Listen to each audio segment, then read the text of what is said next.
Pictures of this.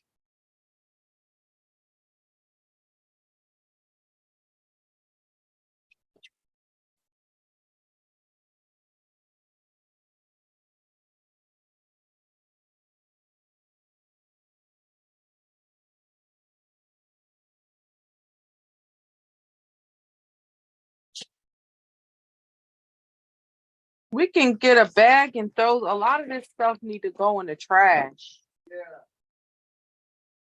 Gotta get the box. Oh. Because of it's too much, it's a whole lot.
Assalamu alaikum wa rahmatullahi wa barakatuh.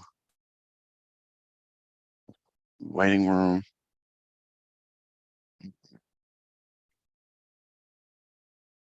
Sorry, I'm a little late. I was just setting some things up real quick.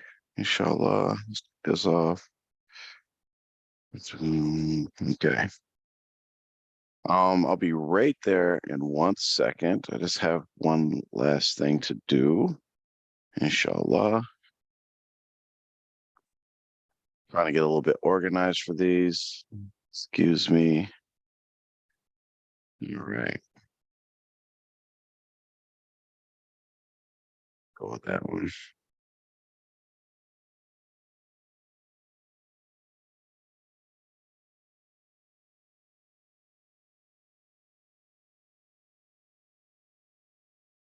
We'll start in just a couple of minutes. I'm just finishing up a few things. I wanted to put it together in a PowerPoint so that be a better presentation.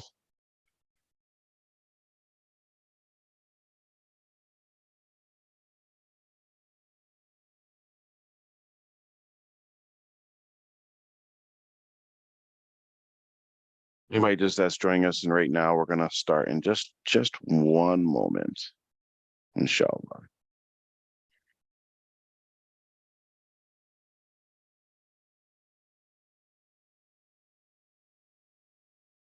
Okay, last slide.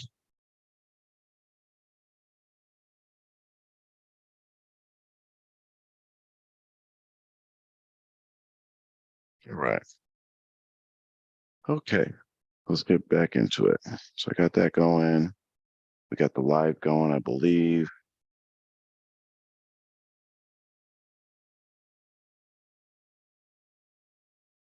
Okay. My phone.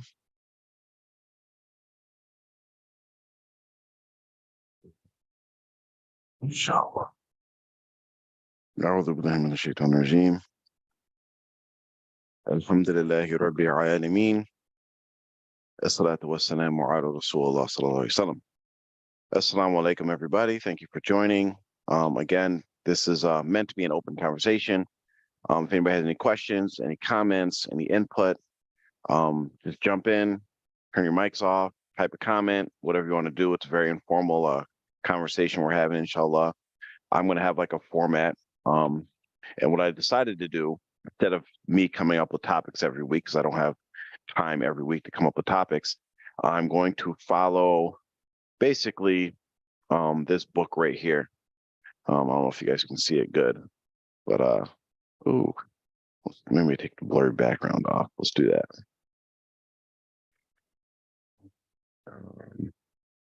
Here we go. Is that better? No?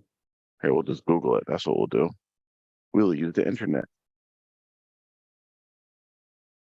Sufi, it's called Sufi, the Sufi Lighthouse.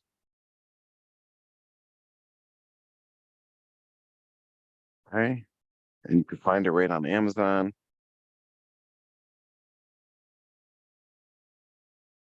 Let's see. Let me share my screen.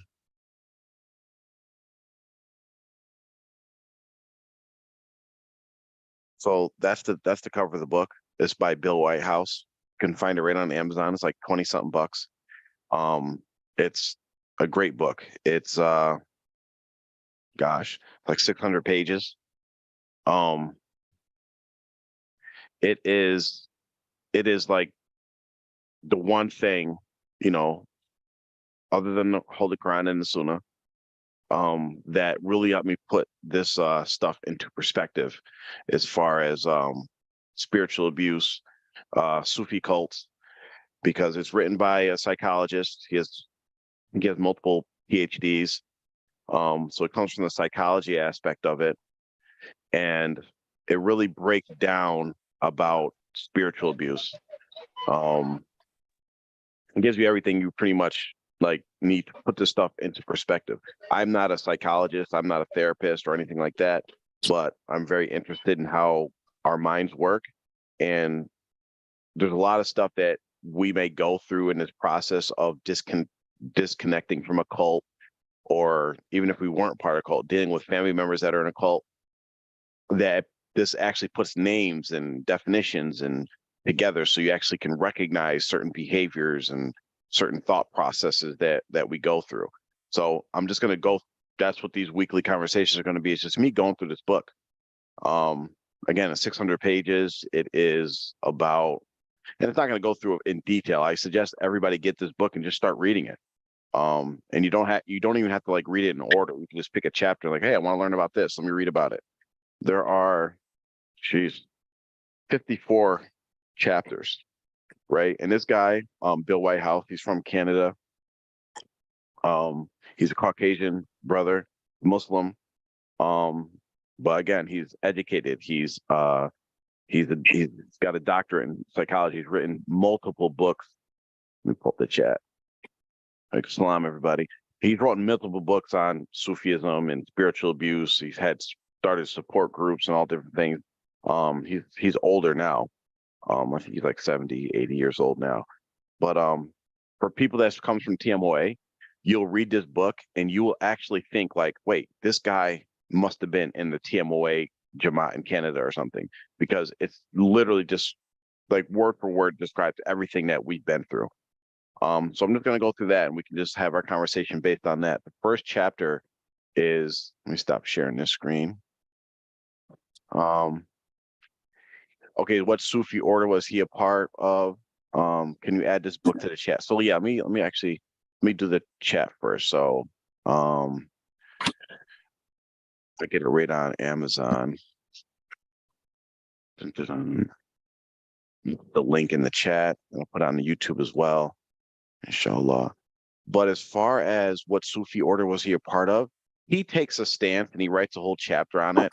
He doesn't actually name them. When you look into this stuff, you see people take different positions of whether they should name or call out the cult. And he's like, when he wrote this book, at least he was Sufi. I would say Sufi through and through. So like he had his justification. I don't agree with it, but he didn't want to name the actual group.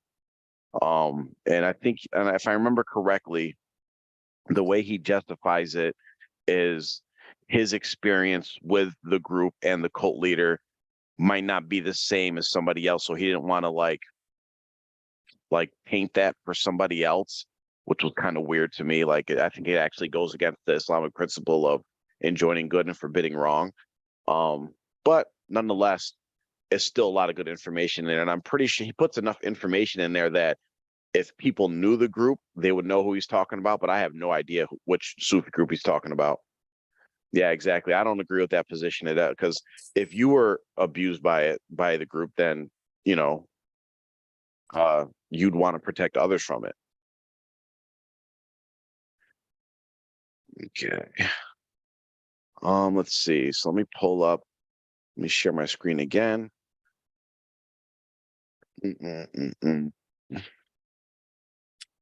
Okay. I can't wait to start reading this book. I'm actually studying human behavior in the social environment. Yes, Baina, you would love this book. This is right up your alley. And especially with with our direct experiences and you getting you having a formal education in this, you're going to probably be able to write your own book on this stuff, which will be a lot more compelling within this stuff. The stuff he went through is like light compared to the stuff that we had to deal with. But yeah, so let me share my screen. Like them? Someone came off mute. Yeah, no problem. If someone wants to say something instead of chat, go ahead. If you feel more comfortable just chatting in the box, that's cool as well. You don't have to turn your video on. You can just turn your mic on if you want to talk. It's okay. I get tired of hearing myself sometimes. Here we go. Sharing my screen. Where's the button? Okay, so let me share my screen. And so in the beginning of the book, he starts off with these frequently asked questions, and there's 10 of them that he has. And I'm going to so another book that Lawrence, put the link in there if you could find it, the link to the book. So he said he read Human Nature by Robert Greene, and that was helpful for him. So yeah, put it in there. And once you put it in the chat, I'll copy it and put it in the YouTube chat as well. So yeah, anybody has any resources that has helped them.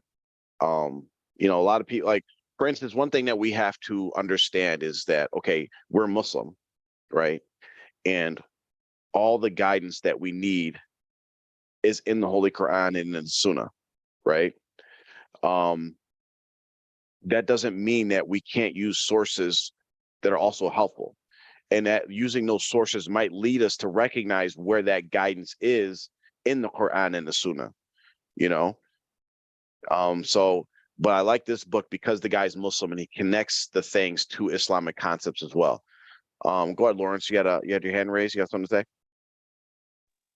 Yeah, assalamu alaikum. Thanks, I'm Salam. at work. I'm at work right now, so I don't have the access to get the link. Okay. But Okay. you can find that book. It's a common book. It's like the 48 Laws of Power. You know, Robert Greene wrote a bunch of books. And Okay. Okay. the one you're talking about is basically like helping you through, you know, the Sufi coast, Islamic groups and stuff like that. But Robert Greene was mostly general in dealing socially with people Mhm. who Okay. try to Yeah, scheme on you, whatever, and when you're part of an organization. yeah, that's good to know with, you know, just in general. Right. Exactly. Yeah, because I mean, once you see these things, like once you've gone through this process yourselves, then like say you watch a cult documentary, you recognize like, oh, all these things are the same. Even like last night I was watching me and my wife were watching the Murdoch murders. And it's all like the same concepts of power, abuse of authority, manipulation. It's all the same themes, no matter what you go through. So if you can recognize those things, it can help, and you can explain those to others so that they can recognize them. So the first question that he asked is, or that people ask is the Sufi path a cult? And actually, when you're talking to especially like people in TMOA, like they'll say stuff like, oh, we're on a path, we're on a tariqa, things are different for us. And they kind of try to justify when you start telling them like, oh, you're in a cult, and you start explaining to them why they're in a cult, they try to justify it by saying, oh no, we're on a Sufi path, you know. Lawrence, did you still have your did you still have something to say? Because your hand's still up. Let me know. No, no, no. Okay, good. Yeah, just jump in. You don't have, if you know, don't feel free to interrupt me as well. That's no problem. Let's see. Oh, Shukran Hani for sharing that link. Robert Greene, the book in 30 seconds. Oh, nice, mashallah. Get a nice little quick view of it. All right, so is the Sufi path a cult? So the one thing you have to understand is that there's no like set standard definition of a cult. Okay, like, you know, like how other things may have a set definition. Okay, for cults, we have to look at characteristics and weigh them kind of, you know, there's a certain judgment in it. Does the Sufi path still equal retarded? Because some member of R2F once said Sufi equals retarded. So that's something we could touch on, because it's actually one of the questions, kind of relates to one of the questions we'll get to. So is the Sufi path a cult? No, there's no specific definition for a cult. And when you look at Sufi paths, Sufi tariqas, they actually have a lot of characteristics that could make it a cult. Okay. So the one thing that the author of the book mentions is that the one thing that they have in common is that these groups deceive in order to gain the trust of another human being. That's like the only one common characteristic. Okay. So if you look at like old school Sufi cult, right? You have people that are trying to be Muslim, they take bayat to their religious leader, right? And then they like follow their directions. They hear and obey and listen to all their directions. In a good environment like that right there, that could sound like a cult, right? you're listening, like outside of Islam, you're listening to a leader, they're charismatic, they're giving you orders, and you're following those orders. However, in a Sufi cult, or not a Sufi cult, a Sufi group or Sufi tariqa, one that's operating properly, that person is supposed to be guiding you upon Islam. So the only thing that they're supposed to be telling you to do is stuff that coincides with following proper Islam. These Sufi paths become cult is when they start manipulating that. And that's what you call spiritual abuse. Okay, spiritual abuse is just like any other abuse, right? There's sexual abuse, there's psychological abuse, there's verbal abuse. Spiritual abuse is using, how do I say, like the divine, using a religious position or religious text to manipulate and take advantage of somebody. Okay, and cult leaders aren't the only people that use spiritual abuse, right, or to extort. Okay, so spiritual abuse can end up in a lot of different forms. For instance, say a husband, right, he could spiritually abuse his spouse, right, by, like, say for instance, forcing her to have sexual relations with him, right? Say she's like got the flu and like she, whatever. She has a valid excuse like not to be intimate with her husband. But then he'll come and say, and he'll use like the hadiths that, oh, you can't refuse me, to force himself upon her. He could be saying, no, that's a form of spiritual abuse, right? Another example of spiritual abuse could be, say, for instance, like a father not educating his daughter, right? And he could say, oh, the best place for a woman is in the house, which is true, but you still have to educate your children. So it's a way of using Islam or any religion to manipulate a person in a way that actually goes against the real true intent of whatever the religious text is saying. Okay, Sufi cults use these same type of tactics, right? They spiritually abuse or manipulate people to get what they want out of somebody.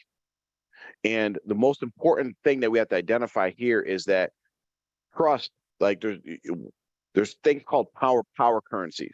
Anything that gives you power is called a power currency. Okay, it's something that puts me above somebody else, not necessarily above them, but when you have power over somebody, you can use that power to make them do something. Okay, so for instance, physical strength, that's like the obvious one. Physical strength is a power currency. I could force somebody to leave my house. I use my power, my strength to get them out the house. Or say, for instance, eloquent speaking. That's a power currency. I could use my eloquent speaking to get someone out of my house. Okay. Or trust, right? Trust is also a power currency. If someone trusts me, they will just listen to me and say, hey, it's best for you to leave my house. If they trust me, they will leave my house. Okay. So in cults, in spiritually abusive groups, trust is that main power currency. Once you give up trust, then that person has power over you. Okay. So when you look at, and I was having this conversation with somebody, actually it was yesterday, and they mentioned how they were speaking to somebody, and they said in all these cult groups, what happens is once it's so easy for these people to like ignore God, whether it's even the Christian context or the Islamic context, because we talk about this all the time, like in TMOA with our own experiences, people ignore an ayah of the Quran. You can come to them and say, Allah said this, and Rasulullah said that, and they will respond with, well, my sheikh said this. So they're actively ignoring Allah and their prophet to listen to their cult leader. Why? Because they trust their cult leader. So that trust gives an avenue or an access for that cult leader, or whether it could be the leader could be one person or a group of people, like the Shura Council, right? That could just get people to do whatever they want. So one of the quotes I highlighted is he says, once trust is given, almost anything becomes possible as far as the exploitation and manipulation is concerned. And look at that. Like Mubarak Jelani had these people killing people, bombing innocent people, living like starving themselves, living in deplorable conditions, giving up all their money. Like you could, once they trust you, right, and they think that, oh, you're a representative of God on this earth, they're going to trust you because they think you're speaking for God. So yes, but in general, to answer that question, a Sufi path is not necessarily a cult. You have to look at the characteristics and you have to weigh those characteristics. If you go online and you look at, you can just type in Google Sufi cult, or not Sufi, cult list, cult characteristics. And there's all these websites will pop up with all these lists of characteristics of cults. And just because a cult doesn't check every box, or a group, just because a group doesn't check every box, it doesn't mean that they're not a cult, right? It could be that they are heavily representative by one or two characteristics, and they're taking advantage of people. That makes them a cult. Like, for instance, one common cult characteristic is that cults generally go out and they're very heavy on recruiting new members. We know that in TMOA, they're not actually heavy on recruiting new members, right? They don't care about giving dawah or people coming in. They're happy with just people giving birth and having babies in the cult. So they don't check that box, but they do check the box of there's a leader who takes advantage of them, who takes their money, who represents God on earth, who they're isolated. They think they're the only saved group, like all these different things. Okay. So that's the first question. If there's any, let me check the YouTube, see if there's any questions. Nope, no questions on Zoom. And if anybody has anything to add, please go ahead and just jump right in. Let me see. Okay. So go to the next question. What is the most difficult aspect of spiritual abuse from which to recover? Okay. And he says, it depends on the individual. Okay, and we know that for ourselves, like especially for those of us who have been in the R2F chat group, or who have connected with other people who have been from cults. We all have our own things that we're like getting over, or have gotten over, or have affected us differently, right? For some people, it may be financial. Some people, it might be psychological, others emotional, social issues, or, the worst is the spiritual effect that it has. A significant amount of people, because of their experiences with a cult or even an Islamic cult, specifically like with the one that we're experiencing with TMOA, they actually leave Islam, right? They leave Islam, or they went through a period where they like left Islam or stopped practicing how they know they should, and then they come back. We've all kind of went through those stages, some worse than others. Some actually leave Islam and never come back, which is very, very unfortunate. And that's the big risk of all this type of cult stuff and spiritual abuse, because like whether we could have financial issues, we could have psychological issues, we could have emotional issues, we could have social issues and all these different things, right? But if we lose our deen, that's the only reason why we're here, is for the deen. That's the biggest risk, is us losing our religion, right? Leaving Islam. And it's because, it's a psychological thing. Like, for instance, I'm pretty sure everybody has something that it's kind of like an illogical thing, like they don't like, right? Think of like maybe even like a food. Like, for instance, myself, I got real sick. I used to work out, right? I used to work out. I mean, I'm not working out now, but I used to work out a lot, lift the weights, right? And for those of us that exercise and lift weights and all that and try to get muscles, and like I was taking creatine, which helps muscle development. And I was taking creatine, but during that time, I also got sick and I had to have my appendix erupted, and I had to have my appendix removed. Like, I almost died, right?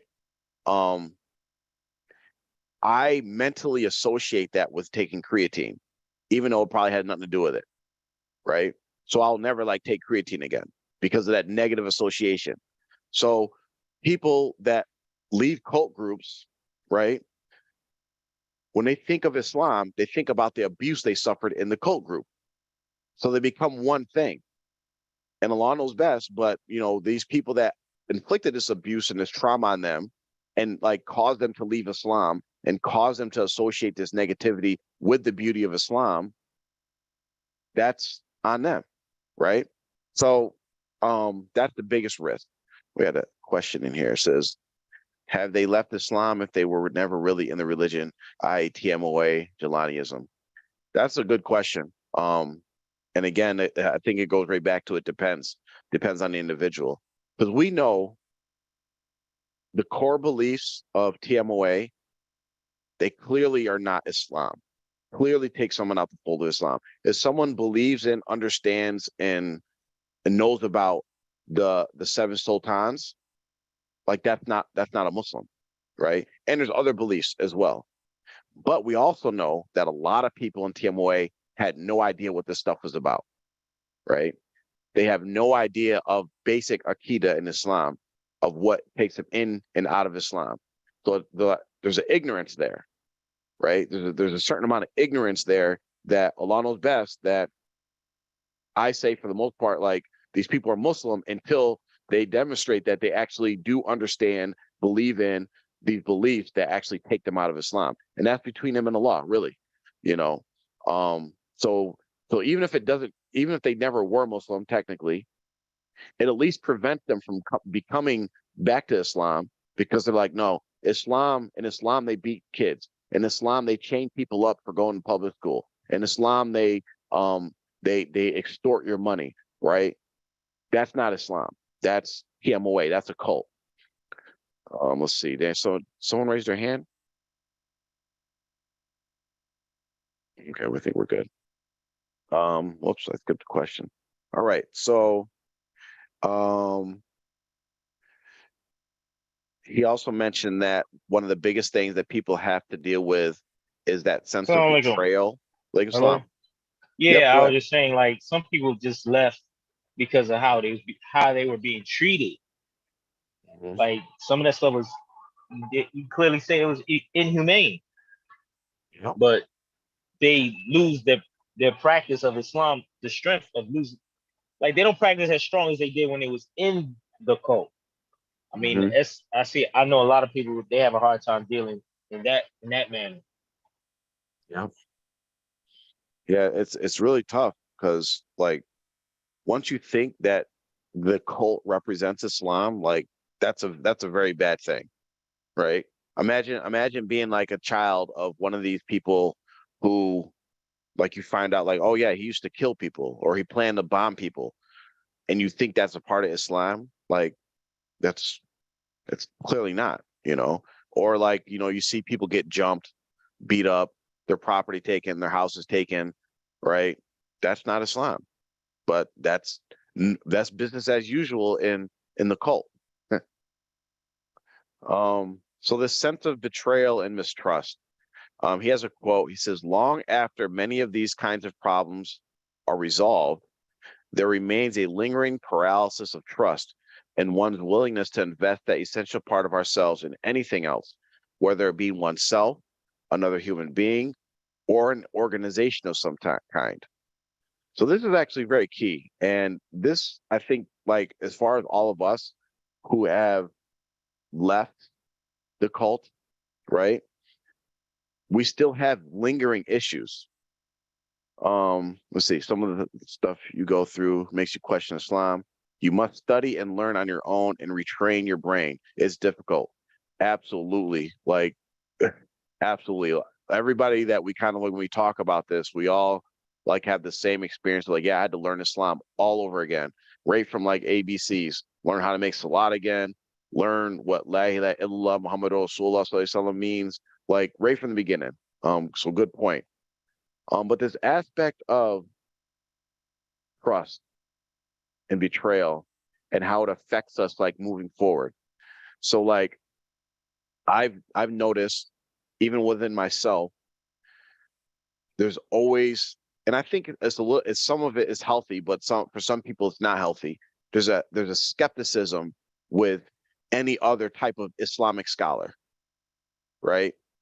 You see an Islamic scholar, they might have a following, they might be saying something, and when they say something that we don't like or don't agree with, we automatically like, oh yeah, this guy's trying to get over on people.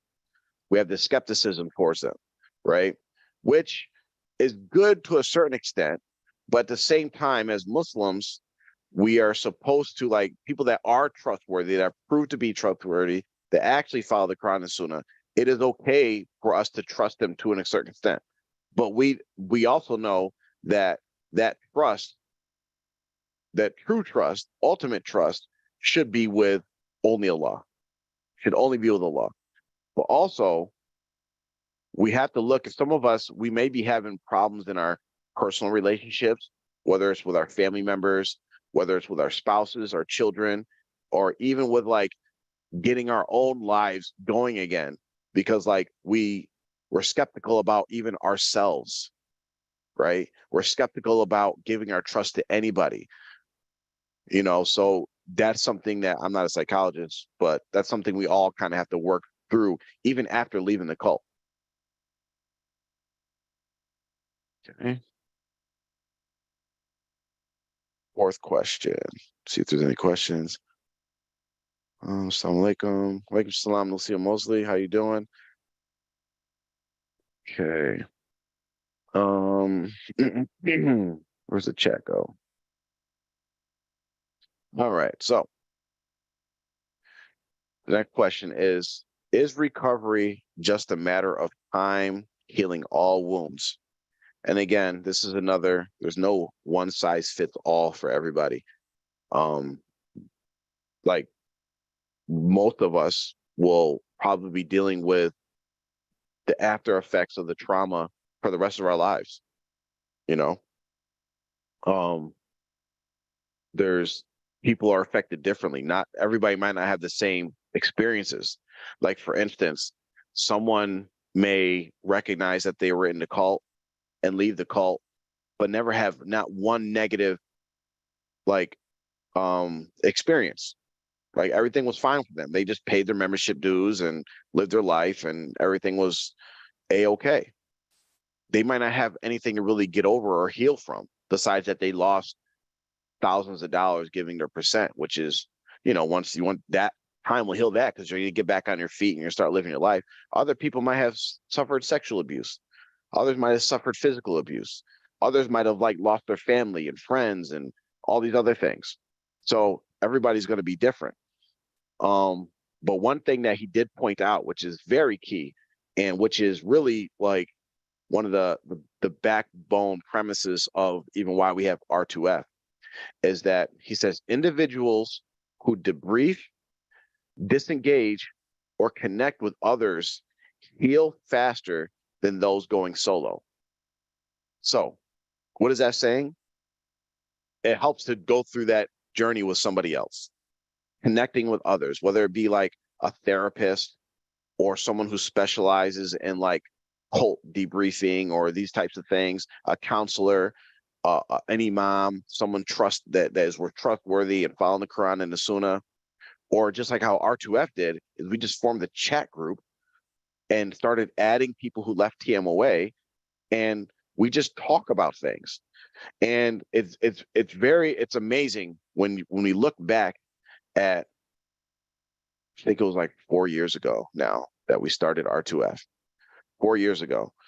And if any of us that are still in the chat, or anybody that was in the chat at one point and left or whatever, 4 years ago, there was people, it was very deep, the type of posts and messages that would be in that room. There'd be people coming in there crying, pouring their hearts out, very emotional, to the point now where, like, alhamdulillah, within a quick period of time, you go from posting messages that are like, making people cry, making people sad, to now like we're all joking and laughing with each other about our experiences that we went through, right? Whereas people that I've seen, people that have trying to deal with this by themselves, like, yeah, I don't need anybody. I don't need to be in a group. I don't need to talk to anybody. And you see that they're like stuck in the same place they were 4 years ago, right? Let's see. Again, if anybody has anything to say, just go ahead and unmute, interrupt me, and just say what you got to say. So it's very important to connect with others, and especially connecting with others that have went through the same experiences, even your own family. Like it's the technology nowadays. Everybody has like some kind of family chat room, right? And your family chat room might have people that are not in the cult, that are in the cult, and maybe some people that are like in between. I would advise that you set up a chat group with just the people that are clearly out of the cult, because you can only have certain, excuse me, water. You can only have certain conversations with certain people. So when you start a separate chat group with, say, just your family members that are clearly out of the cult, you will notice that you guys will talk about different things, and it's a different way of healing if you need that. Or just stay in your family chat group and just talk about the same things to help guide them, along those best. But like Amr says, large group therapy works, and we at R2F are witnesses of that. We're witnesses of that. Okay. Did I skip a question? I think I did. Yeah, I did. Let's see. Okay, so here's another question. Are only certain types of personalities or developmental backgrounds drawn to situation of spiritual abuse? So this goes to Amar's question: is the Sufi still equal retarded? Right? So and that's a misconception with with cults, is that only people that are stupid, weak, emotionally disturbed, ignorant, you're a fool, only these type of people get caught in cults, right? And that's just a misconception. It's a total misconception. I wish I could find the study again, but I remember one study showing that actually people that are more educated are more at risk for being caught up in cults, because everybody's subjected to being taken advantage of. But people that are more educated actually find more creative ways to justify like the oppression or the transgressions or the abuse that is happening to them, right? They're very creative in their mind to find ways that, because you could justify anything, but and there's a negative connotation. So like even when we were first like out trying to give dawah to TMOA people, we're like, no, TMOA is a cult. And people will respond to like, oh, you think our parents are just stupid and that they just got caught in a cult? Are you saying I'm dumb and I just got caught in a cult? And it's like, okay, well, if you want to take that position, no, I'm saying we all were dumb and we were all fooled. But no, you don't have to be dumb. You don't have to be naive. You don't have to be a simpleton, right? You don't have to be someone who's like emotionally scarred or disturbed or anything. No, it happens to anybody, right? Every single person is vulnerable of being taken advantage of and being in a cult. So he says the only people that are only those pathologically incapable of trusting are immune to a cult, are immune to being taken advantage of, right? And I don't know if there's a clinical term for people that are pathologically incapable of trusting anyone, but that's not a good quality to have. We are supposed to trust people in general, right? But people in cults do tend to be people that may be vulnerable at some certain point. They may be going through some kind of life changes, family turmoil, or like a developmental transition in their life. Like that's why a lot of young people that are becoming adults would typically join cults, because they're looking for something. Or people, and this is very key, especially for yes, go ahead. Persian Empress, go ahead. What's your question? Okay. Assalamualaikum. Walaikum salam. Okay, good morning. Okay, I had a Good question morning. in reference to many Muslims that you find around the world, but in particular TMOA, who have the Islamic belief that that is lawful to purify Islam through violence, that this was lawful, and more so their obedience, where they say obey, obey those in authority over you when that order is given to them. Yeah. Yes, Where's this line is that's drawn? Where is the line drawn with this? so in Islam, right? Islam is as far as I know, the only all-encompassing religion, right? So, like in Christianity, I forget the line in the Bible, but it's like render unto Caesar what is Caesar or something like that, right? But that's their line, that they separate like religion from like state affairs. So Islam is perfect. So Islam also covers state affairs, which naturally, of course, also covers like war and violence and how we're supposed to deal with that, right? So there is an aspect in Islam that war, right? Legislated war that is from an Islamic nation that's ruled by imam of the Muslims, right, can engage in war to help spread Islam and get rid of oppression. Okay, which we know as Muslims, there's war in Islam is there's detailed of what we can and can't do. Okay, so no group in Islam around the world, right? A group like TMOA, a cult group, a Sufi group, or whatever you want to call them, ISIS, whatever you want to call them, could just say, you know what, I'm going to go do jihad to spread Islam. No one can do that. Why? Because there has to be an imam, an authority over the Muslims that decides, okay, we're going to war with this nation to get rid of the oppression there and spread Islam. Okay, so that's one of the common things. Like you'll hear apologists that will say, "Oh, Islam, like we only fight to defend ourselves." That's not true, actually, right? You see, the Muslims during the Sahabas and stuff, they actually went on offensive expeditions, right? It wasn't always about self-defense, but it's to spread the deen, the legit deen, when there's an actual, authentic, bona fide, recognized Muslim leader. So that's the first thing.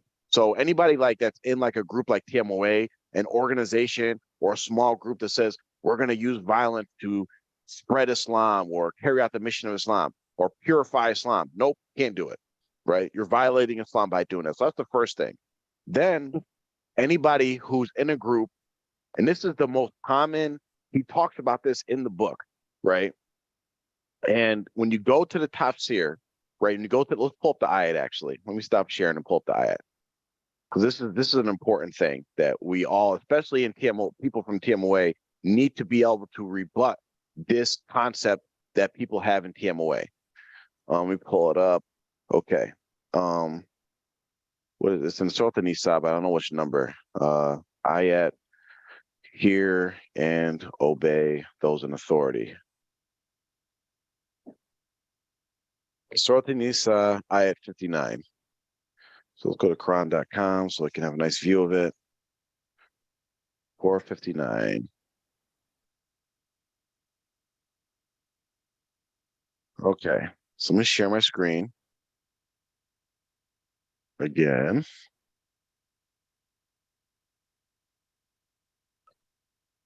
Okay, so let me minimize this. There we go. Okay, 459.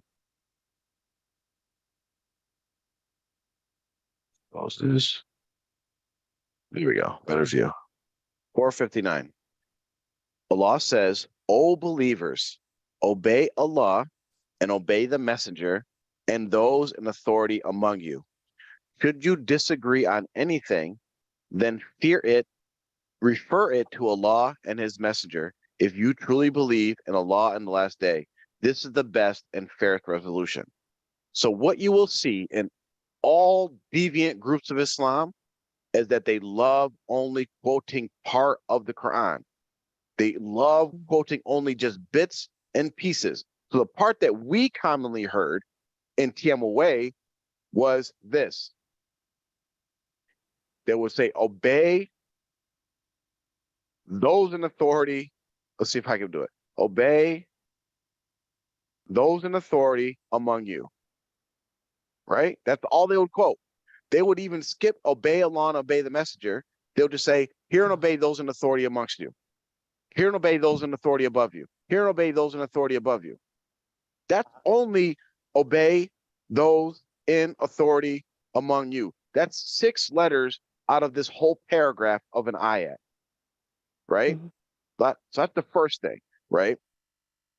Allah says first, obey Allah and obey the messenger first, okay?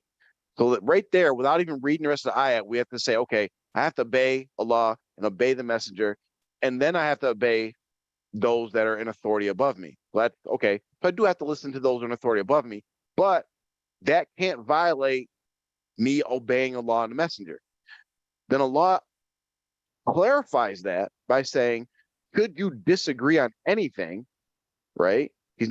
When he's saying this, the disagreement isn't about disagreeing with Allah and his messenger, right? Because we can't disagree with them. He's talking about disagreeing with those that are in authority above you. So he says, if you disagree on anything, right? So if they say if your leaders say anything that you disagree with, that you're questioning, they're like, wait, that doesn't sound right. Then Allah says, then refer it to Allah and his messenger. If you truly believe in Allah on the last day, this is the best and fairest resolution. So Allah is telling us right there, the ayah explains itself, right? Hear and obey Allah, hear and obey the messenger, hear and obey those that are put in authority above you. But if you disagree with those that are put in authority above you, then go back to what Allah and Rasulullah said. Go back to the Quran and the Sunnah. Okay? So no one can come and say, hey, give us your money, hear and obey. Take bayat, hear and obey. Take bayat to a female imam, hear and obey. Go kill somebody, hear and obey. Go blow up this building, hear and obey. Don't ask questions. No, because that's disobeying Allah and his messenger. And I'm going to tell an interesting story because it's always great because we go back to the tafsirs, and I posted this in the room, I think it was early in the week when we were talking about something related to this, is the tafsir explains this ayat perfectly, okay? So during the time of Rasulullah, and I forget the names of the Sahaba, so forgive me, there was a military campaign, and Rasulullah he put a certain Sahaba in charge of the military campaign. Okay, so the Sahaba was in charge, and they're off at a campaign or something. And I'm getting some details, but I'm gonna get to the gist of the story. Is that some of the Sahabas disagreed or didn't do something the leader said. Right? They made him mad somehow. The soldiers made the leader mad, the general mad. So the general told the Sahabas, he said, start a fire and line up and walk through the fire like he wanted to burn them so that they could get burnt and be as a punishment to them. So one of the younger Sahabas was in the line. They're about to walk through this fire. I was like, wait a minute. This ain't right. We ain't doing that. Right. And then the general that was in charge quoted this ayah. He said, hear and obey those. I'm in authority above you. You have to hear and obey me. Rasulullah, and he's put in charge directly by Rasulullah. Rasulullah was alive. He said, Rasulullah, put me in charge. You have to listen to me. You have to walk through that fire. So then the Sahaba started like, okay, wait a minute. Does that mean that? What does it mean? They started debating amongst each other. They said, well, let's go ask Rasulullah. So they went back to Rasulullah and asked him directly. And Rasulullah said, if any of you walked in that fire, you and the leader would have been in the fire, as in the fire of hell. Of course, because if they would have obeyed him, they would have went to the fire because they're disobeying Allah and Rasulullah. So the explanation of the ayat actually explains how you are not supposed to hear and obey when your leaders give orders that are contrary to what Allah and Rasulullah said. And it is very clear. So if anybody from a cult or TMOA ever brings this hear and obey stuff up, like, you have the ammo to easily refute their false understanding of what hear and obey actually means. Let's see. I'm gonna check to see if there's any questions. I'm gonna stop sharing. Dun-dun-dun. Okay, stop sharing. Are there any questions? So that cancels out TMOA. They do the most for the worst. Yep. So one can't follow blindly. Yep, you could follow blindly only in very limited situations. And most times in the Quran and the Sunnah, it's called taqlid, the blind following. And most times that you hear references to blind following in Islamic context, it's a negative connotation to it. Let's see. Any other questions? Yes, trust is a great problem. Can you give me more information about the chat? Yes, it's an R2F WhatsApp chat. I'll put my number in here, just message me. We have our own limited little process just to make sure like people are okay to enter the chat. WhatsApp message, and it's just people that join in the chat, and we talk about everything really. We talk about TMOA stuff. We talk about general cult stuff. We talk about general life stuff. There's men and women, husbands and wives, brothers and sisters, all in the chat, parents and kids. And we talk about anything. Like we just don't sit there and talk about TMOA all day. We call them gender wars, where we'll have the females battling the males about certain topics. It's just a social network for all of us that had the same experiences. And it's been a great tool. Even I'll say for myself, even my own life, it's been a great benefit to me, and everybody else that's been in the chat has said it's been a great benefit. So if you'd like to join, just message me on WhatsApp, and there's just a few questions I ask just to make sure we're in the right mindset, and I just add people to the chat. There's only about like 20-something people in the chat right now. So if you're interested, Lucille, about getting in the chat, just shoot me a message, and pretty sure we can get you in there. And anybody else as well. Let's see. Yeah. So yeah, just a quick warning. Like we are, we all come from like the same kind of background. So we're all from TMOA. We joke a lot about whatever. We're very open, but I think, just a little side tangent, the best thing about the chat is that I think it's a good representation of how Islamic, not even just Islamic, just general, how group dynamics should be. Like, we're not echo chambers. People have different opinions.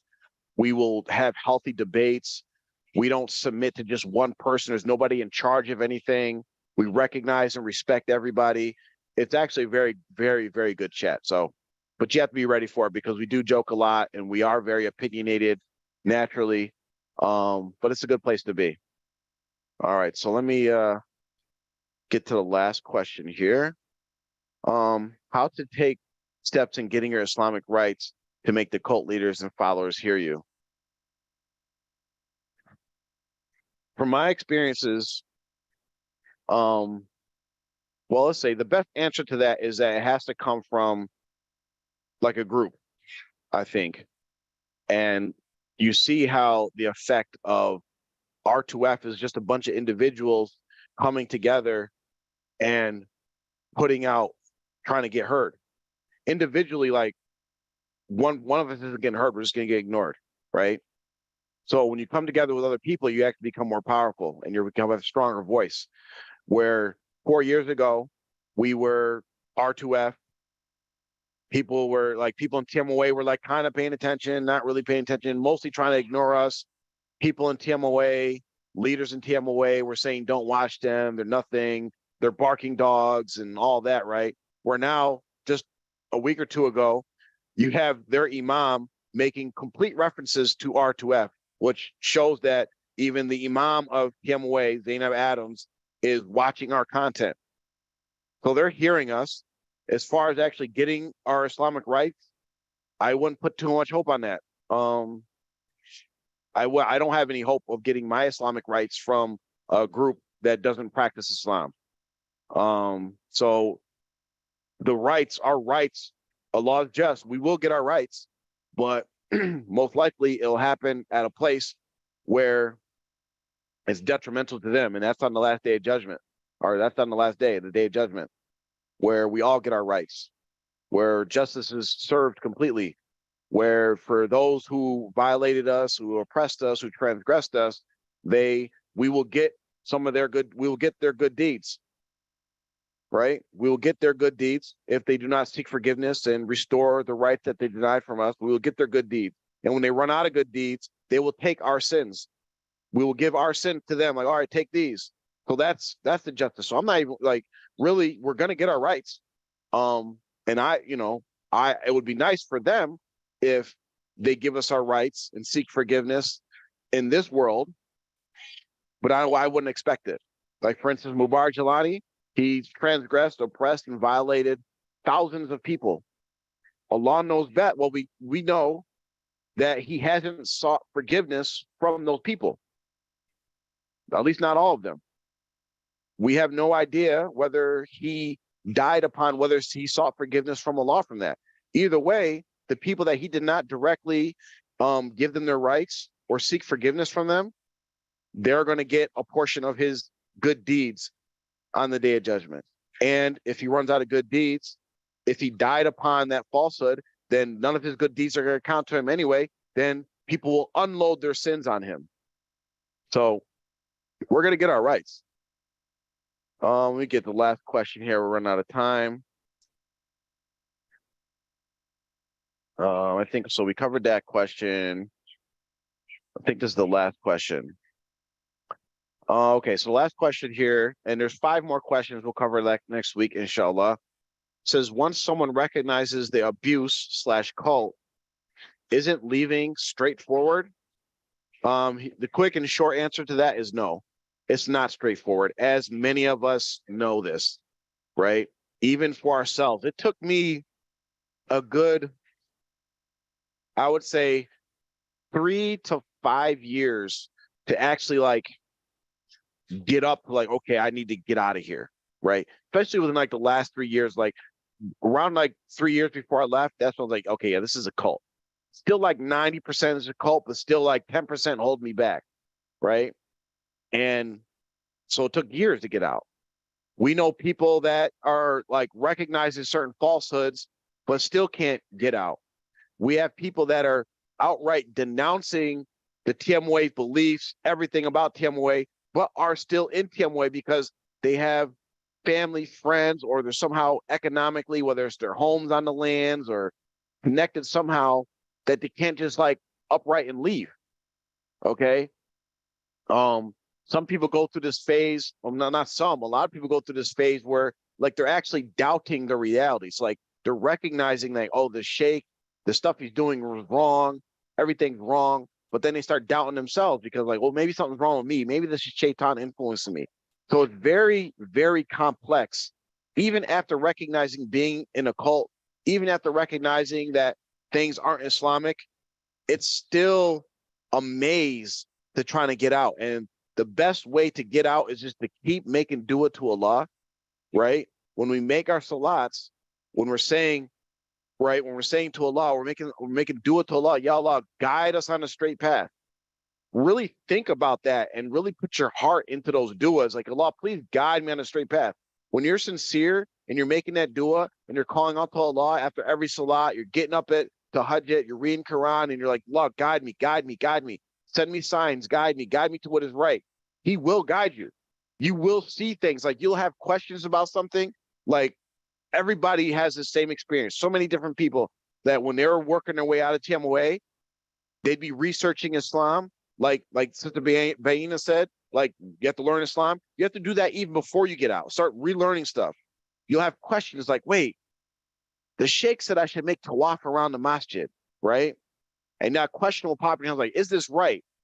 And without you researching it, without you looking into it, something will pop up that will show you like, oh, we're not supposed to do that. You could be listening to a random video on YouTube and something like, hey, guess what? You're not supposed to make tawaf around shrines, around masjids, except for the Kaaba, right? So like all these different, Allah will just start sending the guidance. If you come to him and say, Ya Allah, guide me. This even goes to people that are actually in TMOA fully on the juice. I challenge all of them to sincerely say, Ya Allah, guide me to the truth. If following TMOA and Mubarak Jelani and all these beliefs, if that is false, guide me away from the falsehood. If it is true, guide me to it. That's a dua I used to make all like early on a lot when I was starting to have questions. Ya Allah, if this stuff is true, if TMOA is true, and Mubarak Jelani teachings are true, guide me to it and put it in my heart. Ya Allah, if it is false, guide me away from it and guide me to true Islam. If you are in TMOA and you believe everything that you're doing is true, make that dua. Make that dua every day and see what happens. Oh, I got a chat. Assalamu Islam, alaikum. go ahead. Mhm. When I first left, a person told me Allah Ta'ala gotta break your heart to save your soul. So I'm gonna just leave it at that. And that's a tough one too, because unfortunately, a lot of people that end up leaving the cult only wake up after experiencing some kind of direct trauma. And it's difficult because, like, for instance, alhamdulillah, myself and I know a handful of others actually woke up to it being a cult and left the cult or took steps to leaving the cult after they recognized it was a cult. There was no trauma. There was nothing bad that happened to them, right? There was nothing like the stuff that happened to me happened after I recognized it was a cult, after I started taking steps to leave. Then they tried to punish me for what I was doing. Same thing with other people, right? But some people didn't wake up until like they lost their family or they lost their house or they got jumped or something like that, right?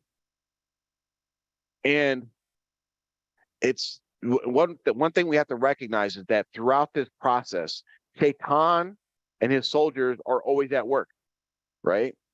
So that trauma that Allah had happen, whether it was like a forced divorce, your kids cutting you off, someone stealing money from you, someone kicking you out of your house, someone physically assaulting you, someone chaining you up to whatever it is that that sparked that thought like something's not right and that led you on your path to escaping the cult, that came from Allah. Even though those people are still guilty of transgressing you, that still came from Allah. And you actually have to kind of be a little grateful to Allah for like you said, like giving you that smack to like wake up. Because if everything was going hunky-dory, you might not have woke up, right?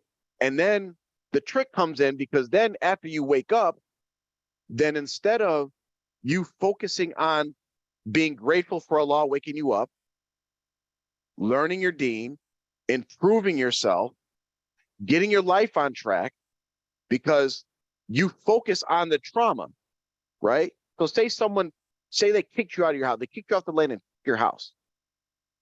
Then someone, like, there's no problem with trying to get your rights, right? But the priority for us who leave cults, Islamic cults especially, the priority for us is to learn our deen and connect with Allah, not our Islamic rights. So you should try to get your Islamic rights, whether it's like getting custody of your children, getting compensated for them stealing your home, whatever. But there has to be a limit to that, because what Shaitan will do, he will manipulate us to focus on that. Our lives become about getting back at TMOA, right? And it's something you hear the cult members go on about all the time. Oh, you're just mad, your butt hurt, you're just trying to get vengeance. Let me tell you the best way to get vengeance. And it kind of relates to a quote that it's been stuck in my head ever since I heard it,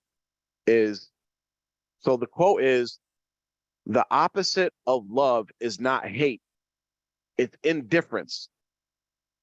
Because love and hate are very close to each other. They have a lot of the same characteristics. There's obsession, there's dedication, there's all these different things that love and hate are very close. You have to hate somebody, there has to be some sort of emotional attachment to them, right? But when you truly don't give two craps about them, That is actually the opposite of love. So I say that to connect it to, you don't want to waste your time and be so dedicated to trying to get revenge or get justice or prove you're right against TMOA, right? If you follow Allah's guidance, if you dedicate yourself to learning your deen, getting your life on track, living a good life, that is the best form of vengeance, if you want to say, versus these cult groups, right? Because then your mere existence becomes a refutation to everything they know and understand, right? Because in TMOA, I'm kind of rambling here, but we'll end after this. In TMOA, one of the things, and this is in all cult groups, right? They portray the narrative that if you leave us, your life is going to be horrible. You're going to go to hell. You're going to get diseases. Your kids are going to become prostitutes. You're not going to be Muslim anymore. Allah is going to punish you. You're going to get the wrath of Allah and all these different things, right? So when they see you on the street and they see you happy, not really like, you're not trying to really engage, like even us in R2F, we give them dawah when we have time, right? I see these people every day. I either give them salams or don't give them salams. When they don't give me salams, I keep it moving. It don't affect me. They see that, oh, this person is like, wow, they see you on the street and say, wow, this person has a good job. They have a good family, taking care of their kids. They're learning Islam properly. They're practicing Islam properly. They look at you, and right there, while them seeing you, that is a form of dawah to them, because it refutes their whole thinking. Like, wait, that person is supposed to be having a miserable life. Why are they actually having a better life than me?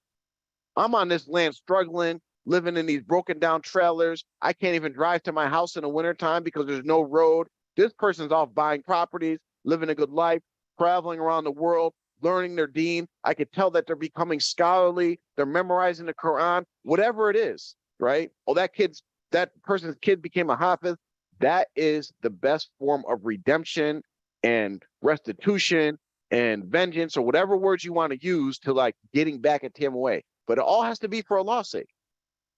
And Allah will make you successful in it. Everybody I know and talk to, after they left TMOA and separated from the falsehood, Allah has made their lives better in every way.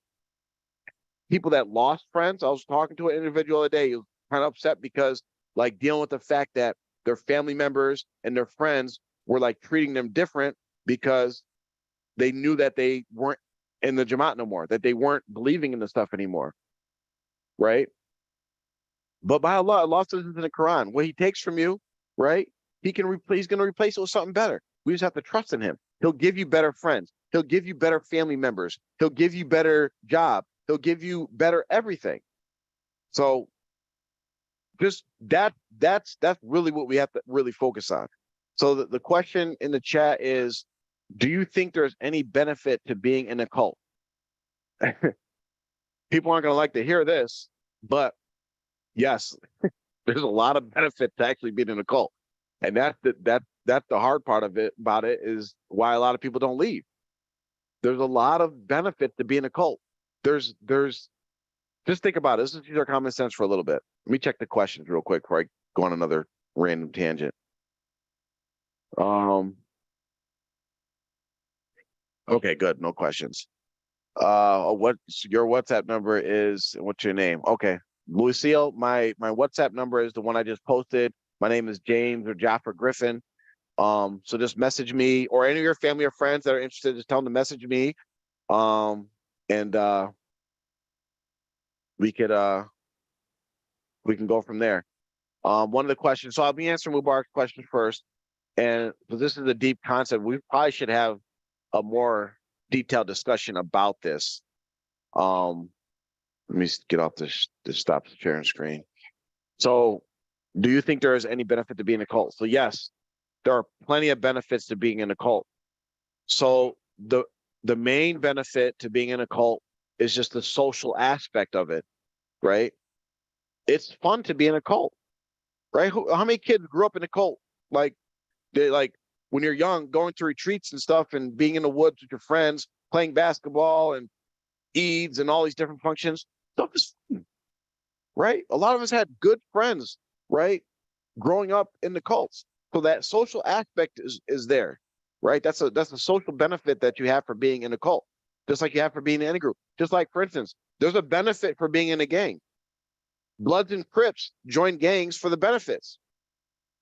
Brotherhood, right? Solidarity, connection, uniformity. Okay. That's a benefit to being in a cult. One of the things that I didn't get to on the spreadsheet was what are the characteristics of people that actually do join cults, and this ties directly to PMOA, is some people need structure. They need, like, people that either one were like in prison, or people that come from like military backgrounds. They need a certain structure in their lives, right? And cult group provide that perfect structure for them. There's chain of command. It's authoritative. Someone giving commands. They need that to function in their lives. So that's a benefit to them, right? Depending on where you are in the cult, you can have financial benefits. Look at all the administrators in TMOA who are getting stipends, who are getting status and all these things for being in the cult. They don't have to. Look at Hussein Adams, right? Hasn't had to work to support himself in his entire life. Dude has 3 wives, multiple houses, multiple cars, travels all around the world, and doesn't have a real job. Or didn't have a real job. I think he has a real job now, part-time or something. I don't know, whatever. Volunteer, something, right? Got to go to college paid for, paid tuition. All the rest of us are in student debt and all these different things. Had to work and take care of our families and go to school at the same time, where these people don't. So there's a benefit for them, right? So there are benefits. Even like in TMOA, they have land, they have properties, these Islamic compounds, right? They're around Muslims, right? There's certain things that they don't have to deal with for us that maybe live in the cities that they don't have to deal with for living in a community surrounded by people just like you. So yes, there are benefits to being in a cult, but the negatives far outweigh the benefits. And that's what you have to say to people that try to bring this up as a defense for the cult, is that you have to remind them that the negatives far exceed the benefits. And we're Muslim, so the biggest negative is that we're not practicing proper Islam. We're committing shirk. We're committing bid'ah, right? These things that could cause us to go to hell. That's the biggest negative out of any situation. Other negatives include the stuff, the personal atrocities and heinous oppressions, like buzzwords that they like to use, that people suffer inside the cult. That's right. And another tricky thing that needs to be understood is that it's possible that in a cult, the majority of the people don't actually suffer these oppressions, right? Not everybody in TMOA gets jumped and beat up. Not everybody in TMOA, say, gets their family separated from them or all these different things. But everybody in a TMOA cult is being financially abused right now, right? Count up 10% of your income for the last 40 years, right? For those who've been in the Jamaat for 40 years, who've been working steady jobs for 40 years, who've been making, let's say a person making like a little bit of money, makes, let's just say $30,000 a year for the last 40 years, paying 10% of that is $3,000 a year. Times 40 is $120,000, I believe. Okay. So someone said they paid at least $120,000 over 40 years, and they don't own a house where they could have bought a house for their family, that their kids could have inherited, that they could have generational wealth. In 40 years, their children, their grandchildren could have had property and assets that they could pass on to their children and grandchildren, right? That's financial abuse, right? You have 4 generations of Muslims that, even if they didn't suffer the major abuses in TMOA, they've suffered generational stunting. Their whole family bloodline has been stunted from growth, right? Where people just now are like going to school, graduating, people that are leaving the TMOA. So like there's that aspect of it as well. So yes, there are benefits, but the negatives exceed the benefits. And there was one more question is, will they apologize for what they did to us? Not in this world. Yeah, and that's unfortunate. And that would be a form of justice in this world, is if the leaders of TMOA at any point recognize the falsehood, recognize the oppressions. And this is what happens in the real world too, where say organizations, you know, they have some kind of dark past that they've done. And there's new leadership, or they're trying to change their image, and they will actually apologize to the people that they affected in the past. You know, under new management, we are sorry for what happened in the past. We take full responsibility, blah, blah, blah. That would even be like, okay, at least they recognize they're wrong. But as with all oppressors, you know, and it's you know what, it's really sad when you think about it, because whenever you think of oppressors and tyrants, you think of who? You think of Firaun. Even Firaun, before he died, was trying to like, you know, cop a plea. But these people are so arrogant that they won't even cop a plea. They won't even say, hey, I'm wrong. And I'll end on this, and people can think about it and talk about it. Which one of any of the TMOA leaders in the history of TMOA has said, I made a mistake? Who said, I'm sorry, we made a mistake? I'm not aware of it. I wonder if anybody's aware of any time any leader in TMOA has ever said, I'm sorry, or I made a mistake, or I was wrong. That's how you, that's a sure sign of a tyrant. And what did Hussein Adams go to school for? Yeah, he went to school for, what do you call it? Gosh, the secretaries for legal people. I forget what it's called. But yeah, that he went to school for that, legal secretary. And I think something else. I forget what else, but whatever. It doesn't really matter. It doesn't matter what you go to school for unless you use what you go to school for. You know, there's people that go to school and get their, you know, their what do you call it, their bar, and they never actually practice law. That doesn't make them a lawyer, really. Like technically they're a lawyer, but if you never practice law and you never do practice law, you're actually not a lawyer. If you get a medical degree, but you actually don't actually practice medicine ever in your life, then whatever. But yeah, I think that's it. If there's any other last questions, I'll hang on just to deal with the YouTube lag. If there's any other questions, please pop them in. If anybody has anything to say, go ahead and say it, and we'll sign off if there's nothing. Paralegal, there you go. He's a paralegal.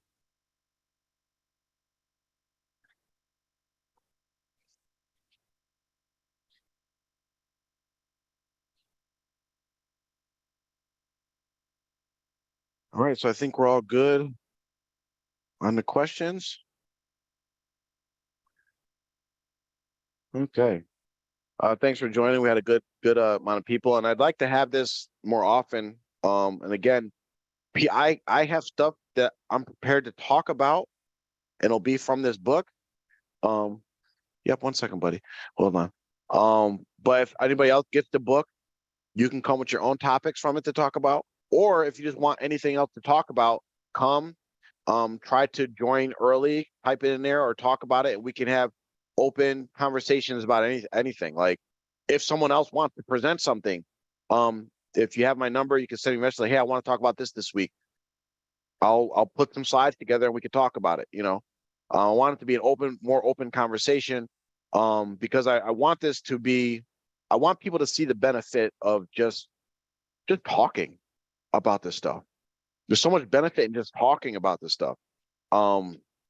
Because we all have the same experiences, but we also had different experiences, and we also have different perspectives. There's certain things that people will see that, like, you know, I personally would never even think of, and it's just like, it's eye-opening. And some of us have been through different stages of this process that we can kind of give advice to others. And the thing is, real quick before I get into this, and the people that are into psychology and sociology and those types of things will know more about this than me, because my major is business. But there's no like set path to dealing with like exiting an abusive or a cult like situation. There's no like, oh, step 1 this, step 2 this, step 3 this, and then like you're at the finish line. Everybody has a different path. It happens in different order, right? One person might lead the cult and like they feel real angry. Another person might lead the cult and feel real sad. but then their sadness turns into happiness.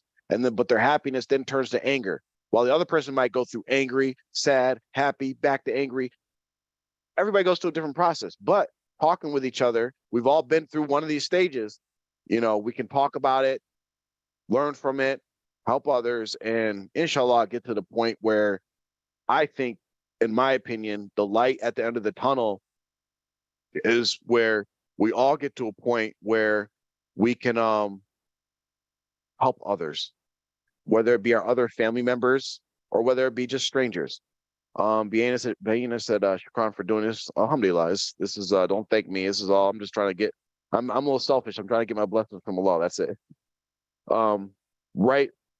Recovery has no blueprint. That's a perfect way to say it. Remember that phrase, everybody. Recovery has no blueprint. Recovery has no blueprint. All right. So, assalamu alaikum wa rahmatullahi wa barakatuh. A'udhu billahi minash shaitanir rajim. Bismillahir rahmanir rahim. Wal 'asr. Innal insana lafi khusr. إلا الذين آمنوا وعملوا الصالحات وتواصوا بالحق وتواصوا بالصبر